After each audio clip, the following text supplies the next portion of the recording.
Hello friends, Anuradha Odia tips channel को आपण मानक बहुत बहुत स्वागत। गर्भधारण जितेबाला होता है से महिला मानक मॉर्निंग सिकनेस बा बांती बा मुंड बुलेबा साधारणतः आरंभ हो जाए एवं यह जो से थका लगे और दुर्बल होती। तो यह एड़ाइवाई आपड़ केउ केउ भूल को एड़ाइबा उचित चलतु आज वीडियो आम जाना। केतक महिला को प्रथम त्रयमासिक यही मॉर्निंग सिकनेस बहुत अधिक होता है। गर्भावस्था जो मॉर्निंग सिकनेस लक्षण देखा जाए आपन को बांती लागिपारे, थकापण लागिपारे, स्नायु दुर्बल होला भली लागिपारे एवं मुंड बिंधा भली लक्षण देखा जाए। प्रथम त्रयमासिक गर्भस्थ शिशुर विकास हुए एवं आपणक शरीर में हॉर्मोन परिवर्तन हुए। यही परिवर्तन हेतु आपन को मॉर्निंग सिकनेस बा बांती बांती परिया लागिपारे। गर्भावस्था हजम प्रक्रिया उपरे चाप बढ़ी पारे एवं यह जो मॉर्निंग सिकनेस समस्या हो पारे। यह व्यतीत किछि त्रुटि बा भूल थाए जहाँकि आपणकर यही मॉर्निंग सिकनेस को अधिक बढ़ा दे थाए। तो सकाळर यही जो मॉर्निंग सिकनेस को एड़ाइवाई आपण को यही भूल गुड़ी एड़ाइबा उचित। तो चलतु आज यही वीडियो आम जाना। प्रथम भूल जोड़ा आपण मैंने करती ताहा होछि कि गर्भावस्था आपण कम पानी पियंती।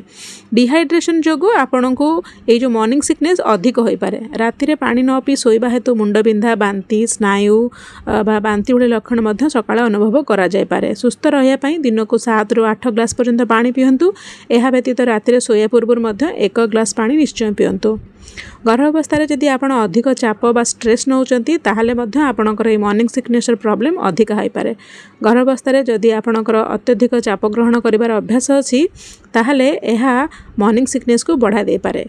चाप जोगु निज प्रभावित हो पारे। निद्रा अभाव आपण सकाळे थका अनुभव करि पारंती एवं गर्भावस्था आपण चाप को एड़ाइवाई बा स्ट्रेस को एड़ाइवाई गभीर निश्वास व्यायाम एवं ध्यानर साहाय्य नहीं पारिबे।